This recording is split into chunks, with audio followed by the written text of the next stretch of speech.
এবার কাবার প্রাঙ্গণে দেখা গেল ভাইরাল শিশু সুনামগঞ্জের সেই রিফাতকে। তার মিষ্টি মধুর কণ্ঠে শোনা গেল পবিত্র ধ্বনি, লাব্বাইক আল্লাহুম্মা লাব্বাইক।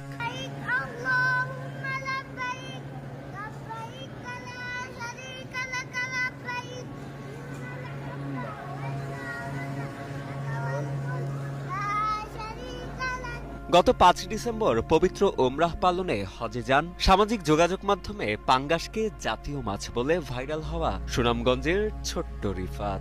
হজযাত্রায় তার সাথে আছেন শিক্ষক কারি আব্দুল কুদ্দুস সহ মোট ৬ জন।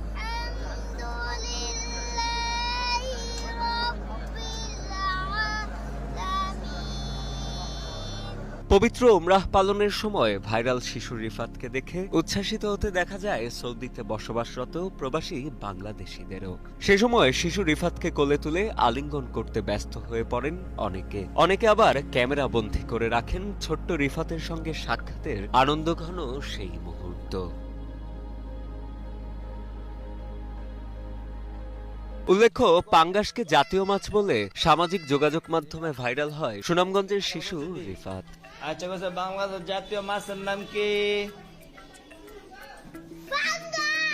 ডিবিসি নিউজে ছোট্ট রিফাতকে নিয়ে প্রতিবেদন প্রচারিত হলে তার সরলতায় মুগ্ধ হন দেশবাসী। পরবর্তীতে সেই ভিডিও সৌদি প্রবাসী চাঁদপুরের শাহজাহান মিয়ার নজরে এলে শিশু রিফাত তার মাদ্রাসার শিক্ষক ও এলাকার কয়েকজনকে পবিত্র উমরাহ হজ করানোর ইচ্ছা পোষণ করেন তিনি।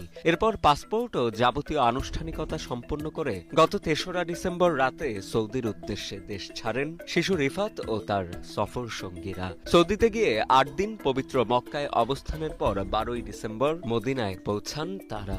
পবিত্র উমরাহ পালন শেষে আগামী ১৮ই ডিসেম্বর তাদের সকলের দেশে ফেরার কথা রয়েছে। নিয়ে আসলো,